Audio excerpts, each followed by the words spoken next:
What is going on, guys? Hassan Malik back here again. So yesterday we got our first official look at the new Marvel minifigure accessory pack. For those of you guys that don't know, it's called Endgame Battle. It retails for 15 bucks and it includes 4 minifigures or 5 if you include Meek as a fig. And overall, I think this is a cool set. It has a nice minifigure selection for such a cheap price, and I think most fans are just happy to see something like this in the Marvel theme. So this set is great and everything, but with the announcement of this set, some fans, specifically Star Wars fans, started to question why it was that a Marvel minifigure pack could get 5 figures, whereas Star Wars was limited to 3. So as I'm sure most of you guys know, this year we got 2 minifigure accessory packs in the Star Wars theme, the Clone Trooper Command Station and also the Defense of Hoth. Both of these also retail for 15 bucks, just like the Marvel one, but unlike the Marvel set, these ones only include 3 minifigures each, but they do have some extra builds. And with the announcement of this new Marvel set, I think a lot of Star Wars fans are a little bit upset that they don't have more minifigures included in these minifigure packs, and I just wanted to discuss this and give my 2 cents on the issue.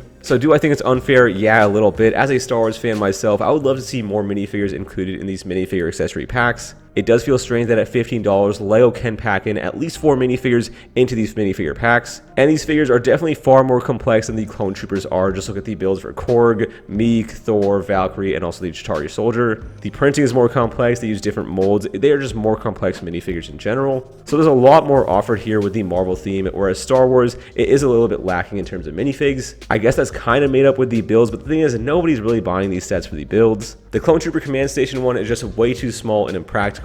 I do actually like the build on the Defense of Hoth set, but at the end of the day, you're still not buying this for the build at all. And then also on top of that, the Clone Troopers and the Rebel minifigures included in both of these sets are kind of repetitive. Like, their prints are a little bit different, but they could have included a duplicate version of another figure here, and I think most fans would have been happy with that. Like, if they included just one more Phase 1 standard white Clone Trooper in this set, the exact same as the 2 others that are included here, I think a lot of fans would have been much happier with this set. So 3 minifigures here in Star Wars versus the 4 in Marvel sets. So what's gotta give? Now, we will probably never actually know the official reasons as to why LEGO does this, but we can make some really good guesses, and at the end of the day, it's gotta be about money. So first of all, this Endgame Battle set, most of these minifigures are actually figs that we've seen in other sets. So in a way, this Marvel minifigure pack here is a whole bunch of figures repurposed and repackaged into this newer set. And I'm assuming that probably keeps the budget for this set much lower. They can just reuse parts they've already used before, even though the figures themselves are a little bit complex. So it makes sense why they can keep the price down for this set specifically, but then the real question is, why can't they do the same with LEGO Star Wars? So I think there's 2 main reasons as to why we only get 3 figures in the LEGO Star Wars line,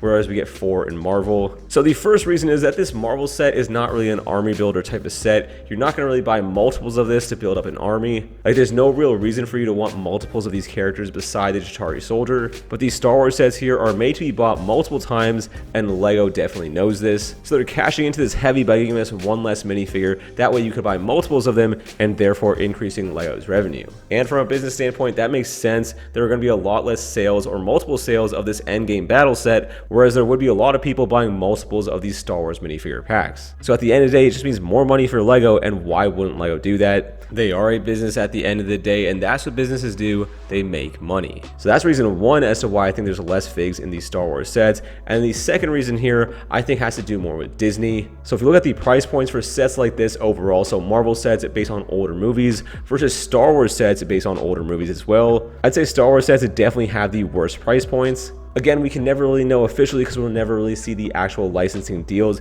but it does seem like the Star Wars license is a little bit more expensive for LEGO to make sets for. Disney likes to limit the amount of figures that LEGO can put into each set. This has been one of the main issues as to why we haven't seen a Star Wars CMF series. So in general, it really does seem like Disney plays a heavy hand when it comes to LEGO Star Wars sets versus Marvel. They are both owned by Disney, so I'm not really sure why they differ, but at the end of the day, they do.